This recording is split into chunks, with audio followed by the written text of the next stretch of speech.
Okay, till now we have been learning about combinational circuits, and from now onwards, in the next few classes, we will learn about sequential circuits. So let us first try and understand this. We discussed initially also, so let's recall what is the difference between an combinational circuit and a sequential circuit. Okay, in combinational circuits are memoryless, so you give a few inputs, and depending on those inputs you get an output. So essentially in combinational circuits you can have all kinds of gates, so you can implement any function which is actually depending on the inputs. So you can have n inputs, so based on if you have n inputs, you can have 2 to the power of n different combinations, and based on that you can have some output. Okay, so that is known as a combinational circuit. The difference here when we talk about sequential circuits is it can store, so there is some a memory element. The memory element is which can store some data. So when an input is given, it stores some data, and when the next set of input is given, it will compute the fresh output depending on the fresh inputs which has come, and also the inputs which were available earlier. So obviously there is a requirement of clock also here. So when the new clock comes in, so based on the previous data which was available and now the available which is available, so based on that, and new input output will be computed. So there is a storage element here. So that is the basic difference in a sequential circuit as compared to a combinational circuit. Okay, so this is like n inputs, a combinational circuit, and you have m outputs. So you can have multiple outputs, right? You can define like you have a 3 input ABC. You can have a sum and a carry. So that a sum and carry will always be dependent on the kind of inputs which is available here, right? So as and when the input changes, the output it means a full adder is a sequential circuit. No, it's a combinational circuit, right? Because there is no memory element there, right? It is like you have an ABC inputs, and you have a sum and carry. So the sum and carry is only a function of the inputs. Okay, so the previous, what was the ABC previously, that is not counted, right? What is the present ABC, accordingly sum and carry will be computed. So it's a combinational circuit. Okay, yeah, is it clear now? Right now, whereas in a sequential circuit, you have inputs. The previous data is also stored.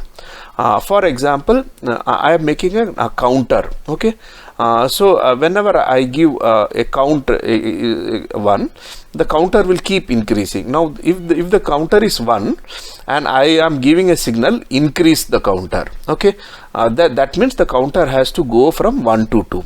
If I give an input, say decrease the counter, then the counter has to come from 1 to 0, right? So, suppose it is 1 here. If I say increase, it will go from 1 to 2. If I say decrease here, it is go to from 1 to 0. So obviously what was the previous count, that also requires to be stored, and then based on the input, whether I am telling it to increase or decrease, the new count will be placed here, right? So there is a storage element here which stores the previous also. So this is known as a sequential circuit. Okay, so there are several sequential circuits we will see here. Essentially there has to be a storage element. Okay, that is the basic difference out here, right? So in sequential circuits also they could be 2 types. One is known as asynchronous sequential circuits, and the other one is known as synchronous sequential circuits. In the synchronous sequential circuits, all the memory elements will be clocked by a single clock, like all of them are synchronized with each other. There could be many memory elements, like one memory element will store one particular 0 or 1 data. There could be hundreds of them or tens of them, whatever it is. All those memory elements will be driven by a single clock, so they work in sync. So whenever the clock is going high, then the memory element will update the memory. Okay, whereas you can have an asynchronous also, wherein you could have a lot of memory elements, but they need not be having the same clock. The clock for each of those memory elements could be different in that particular case. Okay, so they are sometimes they can become unstable. So this is a more stable. So once we learn more about sequential circuits, what we are discussing out here will become even more clear. Okay. Now if you see, so the memory elements can be of two types. Okay, one is known as latch and the other one is known as flip-flop. So what is the difference between a latch and a flip-flop? Okay, a latch is a storage element and that changes its outputs immediately on the basis of the input voltage. Okay, it can be used either to store 0 and 1. Latch contains two inputs, set and reset, and also two outputs, Q and Q bar. Okay, they complement each other, like Q and Q bar are opposite, complementary. So a latch essentially has got two inputs. It can have a set or it can be a reset. When I say reset, it means the output will go to 0. When I set and I give an set signal high, that means the output will be set to 1 or the Q will go to 1. So here if you see here the latch, the moment I give set signal high, the output will go to 1 and it will continue to remain 1. After that, if you remove the set signal also, once you have set it, it will continue to remain in set. Not that always when set is 1 it will be high. You have to it is a by stage, it is a memory element, right? So it will store the memory. So to write the memory, to write a data into the memory, you will set it. If you want to write 1, you will give a small set signal and then you can remove it, then it will continue to remain.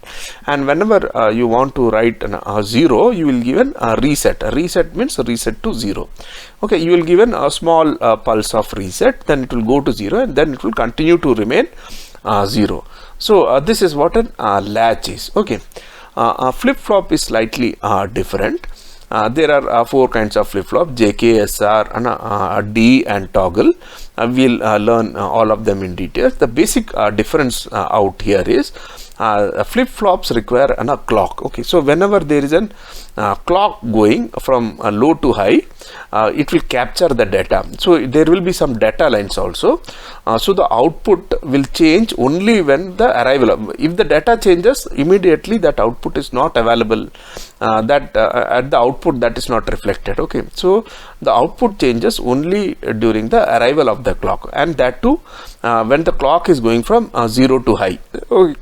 In that case, it is known as positive edge triggered flip-flop. Or if the data is changing when the clock is going from high to low, then it is known as the negative edge clock. The difference between latch and clock is here flip-flop is here it requires a clock and edge of the clock. When the clock is transiting from 0 to 1 or 1 to 0, the output changes. Here latch, you have in the latch you have a set and reset. So there is no clock requirement. Whenever a set is going high, it will be set to 1. Whenever reset is going high, it will be reset to 0. Okay, so we'll learn these things slightly in detail now. So how to store a data? Suppose I have 2 inverters like this, which are connected back to back. Back to back means cross coupled. You have the output of one inverter given as an input to the second inverter, and the output of the second inverter is given as an input to the first inverter. Now if I have to store one, right, I give a 0 here. If I give a 0 here, Q will be 1 here. Now this 1 will be available here, right, for the as an input to the first inverter. So this will give 0 here, right? So this will give 0 here.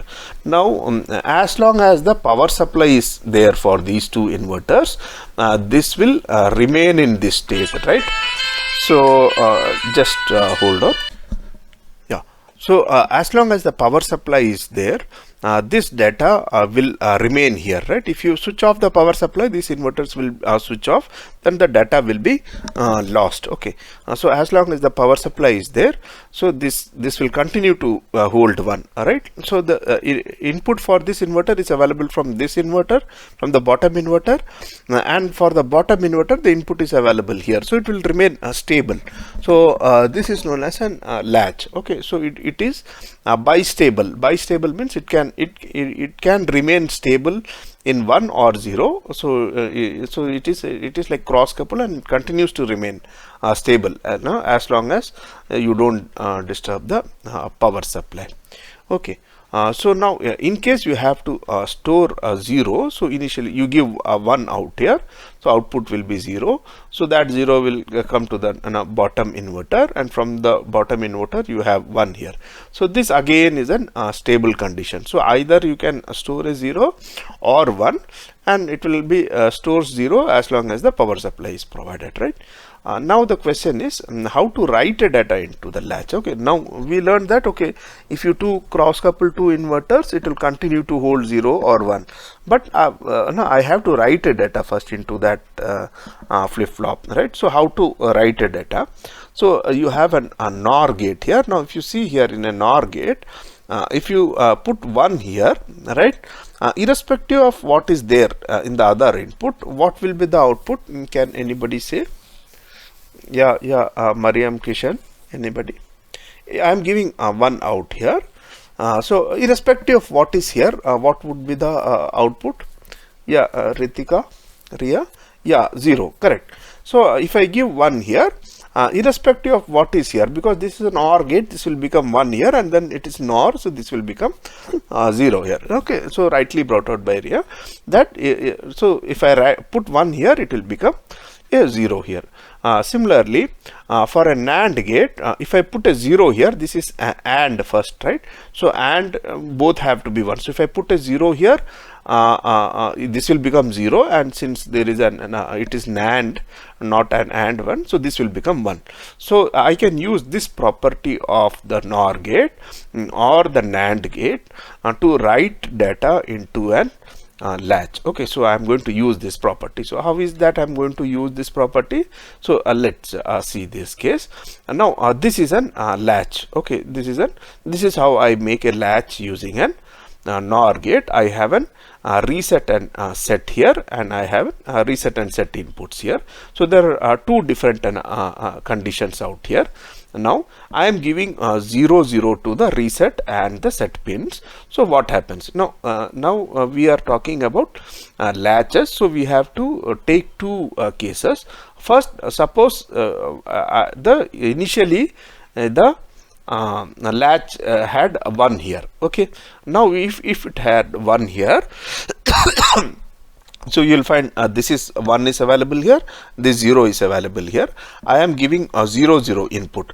Now 0 0 is going to give me a 1 here, and 1 0 is going to give me a 0 here. So this is 0. So it will continue to remain in this state. Okay, so if I give 0 0 here, initially it was in 1 and 0, so it will continue to remain that. This is not going to change the state of output. Similarly, suppose the output was 0 here and it was 1 here. Okay, Q and Q bar will be complementary. Then you have 1 here, you have 0 here. I am giving 0 0 input. So 0 1 is 0 here, and 0 0 is 1 here. So what it means is, if I give 0 0 set and reset pin as 0 0, then whatever was the previous state, that will continue to be remain like as it is. Okay, it's not going to change. Okay, so that is one particular condition. Now suppose in the next I am giving a reset 1 and set as 0. Okay, and then suppose this was Q was 1 initially. Okay, now I give 1 0 here. So 1 0 is going to force this to a 0 here, like it is a NOR gate. So the moment I give 1 here, this is going to go to a 0 here. So so now this is going to make a transition from 1 to 0. So this will also become 0. So a 0 0 will give me a 1 here. From 0 to 1, it is going to make a transition, right? So that means it was 1 here, the moment I have given input 1 0, it has become 0. Okay, that is what I wanted. A reset means the output should go to 0. So the output has gone to 0. Now if I take one more condition where initially it was 0, okay, now still I give 0 1 here, right? So in that case you will find 1 here, 1 here. The output continues to be 0 here, so it doesn't make any change here. So now if I summarize these two conditions, if a set is 0 and a reset is 1, the output will become 0. If it is 1, it will toggle to 0. If it is 0, it will continue to remain 0. So reset, that means reset, if I give 1, it is going to reset the output to 0 here, right? If I take one more condition here, now if I am going to put set 1 and 0 here, now suppose the initial condition here it was 1 here, so I have 1 1 here, it is 0 0 0 1 here, so it will continue to remain in 1.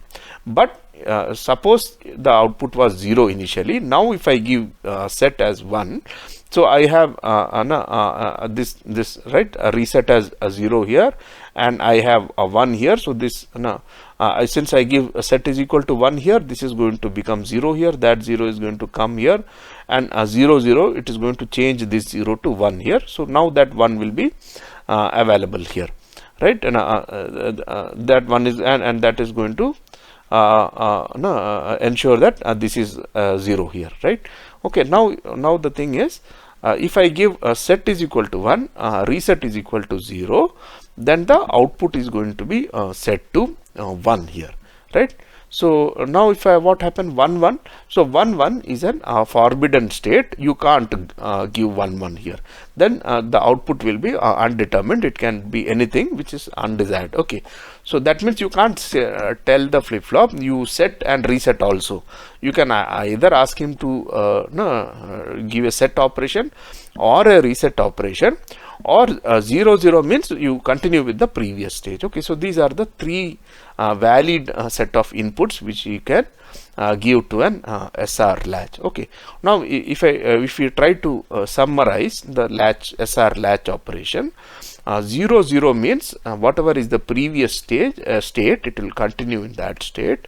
If I put 0 1, that is 1 is reset, it will be reset to 0. And if I put 1 0, that is if I put set is equal to 1, then it will be set to 1. And 1 1 is a forbidden state, so we can't give an input 1 1 to an SR latch. Okay, for an NOR SR latch. Is it okay till here, all of you? If any one of you can confirm.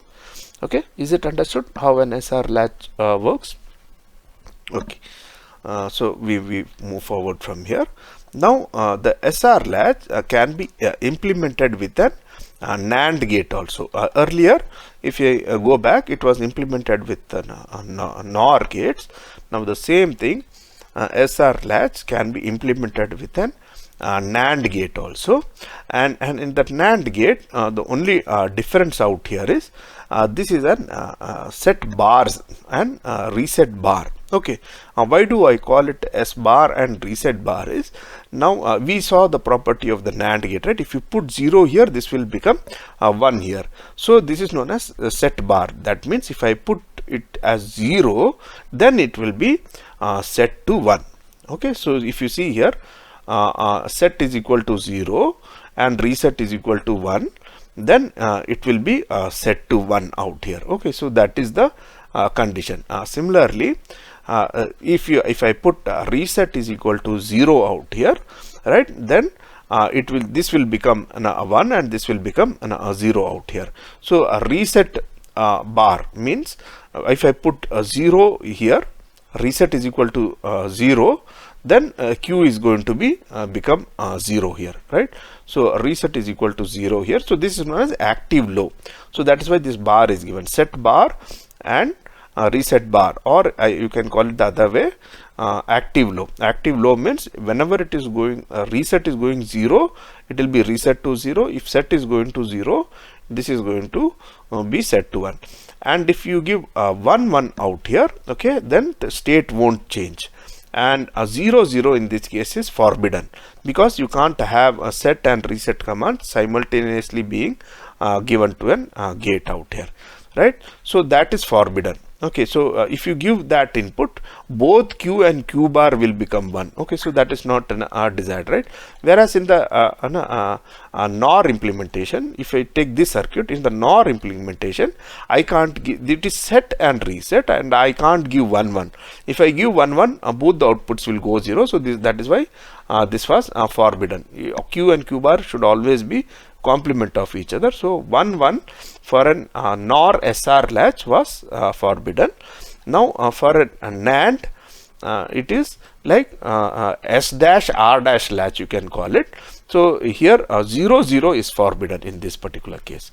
Okay, so 0 1 will set it to 1, and 1 0 will reset it to 0, and 1 1 you have no change. Is it clear? These two kinds of latches. Okay, so shall I move forward? Okay, now you can also have an SR latch with enable. Okay, so here what happens, whenever S and R changes, the output will change. Now here you are putting an one more gate here, enable. Okay, now what happens is, if you have put an enable, you can use a clock also here. Now let's understand first what enable does. Now if you see here, it is enable here. When enable is 0, okay, when enable is 0, the outputs of both S dash and R dash over here, it will be 1 1, right? Because this is a NAND gate. So if 1 0 is there, obviously it is not AND. So this will be, both will be 1 1. So if it is 1 1, the previous state will be maintained. So if you see here, enable is 0, irrespective of what is S and R, it doesn't matter. And Q and if Q is 0, then Q next is 0, Q is 1, Q next will be 1, and that means it will maintain the previous stage as it is. Okay, so as long as enable is 0, you have S bar and R bar both as 1.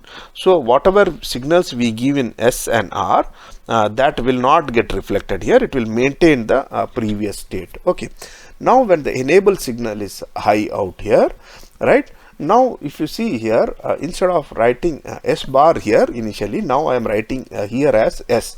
So why it is done so? This is an NAND gate, right? So if I put a 0 here, I am enabling it, so I am putting it 1 here. So if I put here 1, I will get 1 1 0. If I put 0 here, I will get 1 actually. So what, whenever enable is high, it is actually S is getting inverted out here. So that if it is S bar here, now I can call it as S in this particular case. This will become set. This is set bar. So to set it to 1, I had to give a 0 signal here, right? So instead of giving 0 here, I can give a 1 here, because S gets inverted here through this NAND. Is it understood? This is a NAND gate. If I am giving enable as 1 out here, so if I give set as 1, I will get 1 1 0, right? If I give set as 0, it will become 0 1 will become 0 here. So it is getting inverted out here. So that is the reason I am writing S here and I am giving S bar. So I am writing S here. So this becomes a set signal. Similarly, this becomes an reset signal here. Now if you see the first two cases, where the enable was 0, if it was 0, it was remaining 0. If it were 1, it was becoming 1. Now when the enable is 1, there could be several combinations. If set is 0 and reset is 0, then if Q is 0, it will continue to be remain 0. If Q is 1, it is continue to remain 1. Like when its enable is high, right? When the enable is high, then set and reset 0 0 means it will maintain the previous state, whatever it is. Okay, this 0 0 indicates 1 1 here, right? So 1 1 we know, for a NAND we saw that it will remain no change. So 0 here, now we are calling set and reset. So 0 0 means it will preserve the previous state. Now if set is, now if in the next case, if the set is set to 1, Now if you see here, if the set is 1 here and enable is 1 here, so irrespective of what was the Q value, it will be set to 1. Okay, so whenever I give a set signal high and enable high, then this will set to be the output will get set to 1. So you'll get 1 here, 0 here, the complementary. Similarly, when the enable is high and reset is 1 and set is 0, then it will be reset to 0. That means 0 will be here, 1 is here, right? So you have now a third control signal. So this control signal could be a clock also. So if you give a clock here, what will happen? Whenever the clock is going high, then depending on the set and reset signal, this latch will be enabled. That means it can be controlled through set and reset inputs. And whenever the clock is low, then it will continue to hold whatever is the state which is there. Okay, so that is how a synchronization can be done. Okay, so this enable pin can be used to give our clock. Okay, so let's take, so this is the same thing is expressed here through the graph. So if you see here, this is the enable signal, right?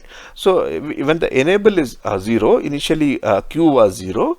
Now I have a set signal, going high and low, but the output is not affected here, right? Whereas here, if you see here, the enable signal is going high, right? When the enable signal is going high, you will find a set and reset is 0 0, so the output is 0 here, so it is continuing to remain there. Now enable signal is high, a set is becoming high and reset is 0, so now the output signal goes high out here, right? And after some time, the reset is going high, right? A set is low, then it is getting reset out here. So and then the clock goes low here, right? Again, when the clock is going low here, whatever is the previous state, that is going to remain here, irrespective what is happening to the set and reset signals. Okay, only when the enable signal is high or when the clock signal is high, it will take inputs S and R, and accordingly the output will be slaved either to 0 or 1. Whatever command we give in through S and R, that will be executed. Okay, is this graph clear to all of you? Right, this is the basic functioning which should be very, very clear. Okay, so if you see here, okay, now if you see, it's an D latch. Initially we talked about an SR latch, and now there is an if the same SR latch is slightly modified here, now it is known as D latch. Okay, and now D latch means data latch. Okay, so if you see here, the S and R is given through S is given directly through D, and the reset is given through an inverter. The same D is given here, right? So if you see here, enable, so when the enable is 0 here, if you see here, the same state Q remains in a Q, and the Q plus is Q, okay, and a Q bar plus will be a Q bar. That means a Q is not going to check. Q plus is remains as Q. Q plus means the next in the next clock cycle. So that is whenever enable is 0, obviously these two gates will be you will have an 1 and 1 here. The previous data will be saved out here. But whenever the enable signal is high, if you have a data is equal to 0 here, so this is actually set, right? And this is a reset. So you will have data is high means set is high and reset is 0. So obviously the output will be slaved to 1. So if data is 1, the output will become 1 and Q bar will become 0. And if the data is 0 here, okay, that is only when enable signal is high. If the data is 0 here, this will become 0 here, this will become 1 here. So it will get slaved to 0. So whatever is value of D will be available at the output also here. So this is also again the same implementation. You can do away with this inverter. Okay, so you can try to analyze this circuit. Now what happens when enable is high? If D is 0 and D is 1, you can just check what is going to be the output. So you can do that yourself. Okay, so basically now how does an D latch work? When the enable is high, first of all, enable signal is required. If the enable signal is 0, it will preserve the previous data. If the enable signal is high, then depending on the D input, Q will change. If D is 1, output will be 1. If D is 0, the output will be a 0. So that is known as the D latch. Is it clear to all of you? Okay, so once you properly understand how these latches and flip-flops work, then we will be in a position to design various kind of counters and all. So like in a sequential circuit, the basic what was the basic NAND gates, NOR gates and all, right?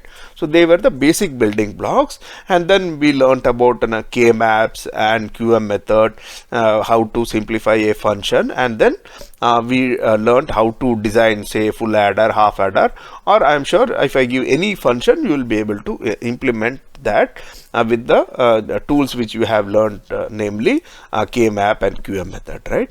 Similarly, now after 2 or 3 classes, you will be able to design any sequential circuit also, but the basic building block there is going to be an latch and a flip-flop. So this is a latch, and then subsequently we'll see how a flip-flop is also. So this is an D latch. Okay, so you have to at least understand how an latch functions. Okay, so this is again a latch with enable.